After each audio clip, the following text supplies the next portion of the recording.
یک چیز در زندگی مسلمانان فراموش شده و همون چیزی که فراموش شده اونها رو ذلیل کرده، دشمن و وادار کرده که در اونها طمع بکنه.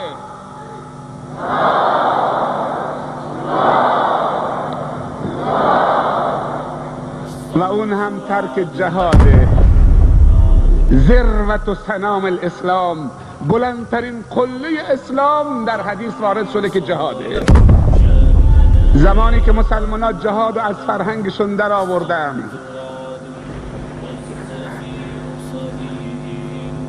زمانی که مسلمانان دل به دنیا بستن و بزدل و جبان و ترسو شدن و خونشون از دین خدا و امت محمد صلی الله علیه وسلم با ارزشتر شد و بخیلی به خونشون کردن و مالشون و اولادشان و جوانانشان، امروز مشتی انجاس، مشتی قرده و خنازیر، کسانی که مسخ شده هستند و وطنی نداشتن و آواره دنیا بودند، امروز اینطوری امت اسلام و ذلیل و خوار کرده. 3 میلیون 1 میلیارد ذلیل و خوار کرده. چون ما جهاد و کنار گذاشتیم، اصلا از فرهنگ جهاد صحبتی نمیشه تا زمانی که دوباره جهاد و حب جهاد زنده نشه و علمای بزرگ اسلام درباره جهاد صحبت نکنند و حکام و علما فرمان جهاد ندند. اینها همونجور طمعکار هستند و با کنفرانس و اجلاس و پرچم سوزندن و آدمک سوزندن و شعار دادن و مرد فلان و مرد فلان، نه، مهم نیست که تو به هدف برسی. این فکر رو از سر در کن. مهم نیست که تو به هدف برسی، مهم این که خدا تو رو در مسیر هدف ببینه.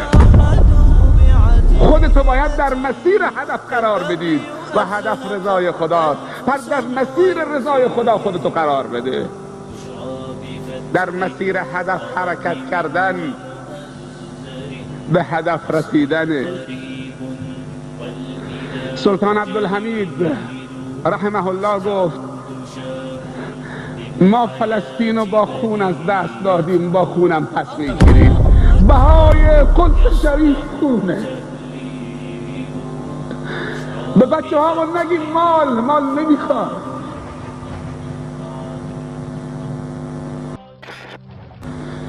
امروز برادرها خواهرای مظلوم فلسطینی ما نیازمند همین جوانا هستند.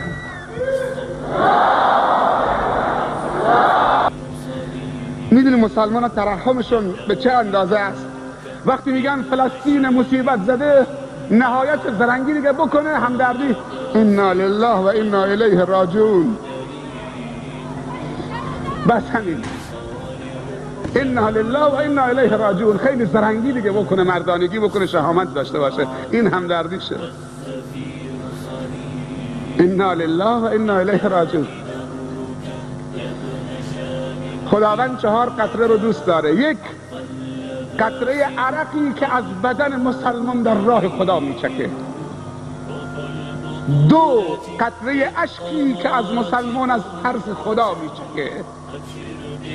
رجل ذکر الله خالیا ففاضت عیناه 7 یظلهم الله فی ظله یوم لا ظل الا ظله.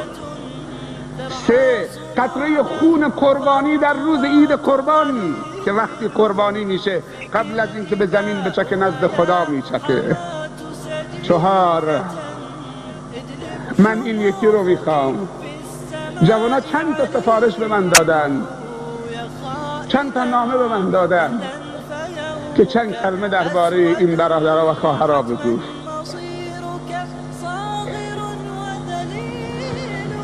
قطره 4 قطره خون مسلمان مجاهد مبارزی که در راه جهاد و دفاع از شرف و ناموس دین خدا و مسلمانان به زمین میچکه. قبل از اینکه به زمین بچکه نزد خدا میچکه. اللون لون الدم و الریح ریح المسک.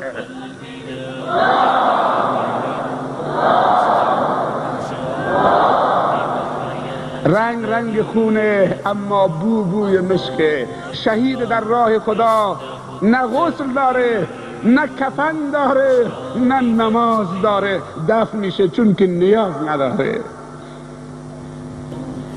یکی از بزرگان و سلاطین فرانسه میگه که گاه وقتی میخوابیدم در اتاق دربسته، شیشه های ضد گلوله با اون همه حراس و نگهبان، یک دفعه احساس میکردم در خواب که تخت خوابم زیر کمرم میرفته، بلند میشدم، پریشان میشدم.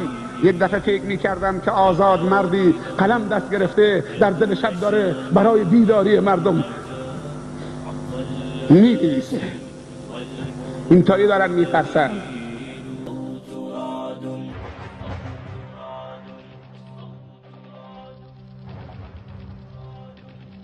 جرح يصارع شامنا يا قومنا، الصوت رعد والزفير صهيل.